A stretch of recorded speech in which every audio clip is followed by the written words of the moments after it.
Du 20 juillet au 20 août 2023, les fans de football vont vibrer pour la Coupe du Monde féminine. Mais à combien s'élèvent les primes des joueuses sélectionnées pour le tournoi? La Coupe du Monde féminine de football a démarré ce jeudi 20 juillet et se déroulera en Australie et en Nouvelle-Zélande, pour le plus grand bonheur des aficionados du ballon rond.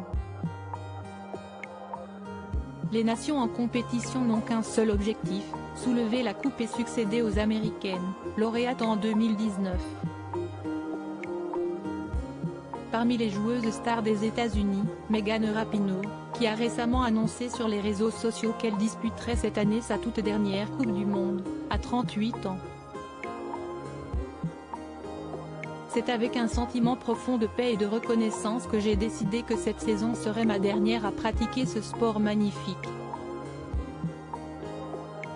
Je n'aurais jamais pu imaginer à quel point le football façonnerait et changerait ma vie pour toujours, avait-elle écrit sur sa page Instagram.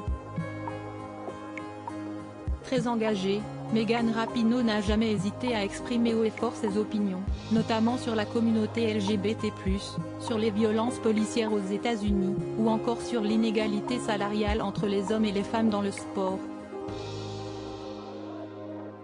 Cette année, la FIFA a d'ailleurs annoncé qu'une partie de la dotation de la Coupe du Monde serait directement versée aux 736 joueuses du tournoi, sous forme de primes individuelles.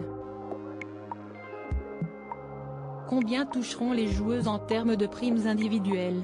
Les joueuses de tous les pays, y compris les Françaises sélectionnées par le nouvel entraîneur Hervé Renard, toucheront à minima 30 000 $ chacune, pour celles qui ne passeront pas la phase des poules. Le montant des primes pour celles qui arriveront en huitième de finale sera de 60 000 $ et de 90 000 $ en quart de finale. Celles qui seront quatrième du tournoi toucheront 165 000 $. Sur la troisième marche du podium, les joueuses auront droit à 180 000 $. Les finalistes toucheront quant à elles 195 000 $ chacune. Si Wendy Renard, la capitaine de l'équipe de France, et ses coéquipières parviennent à ramener la coupe à la maison, elles repartiront avec une prime de 270 000 $ par personne. Il ne nous reste plus qu'à souhaiter bonne chance à nos Bleus.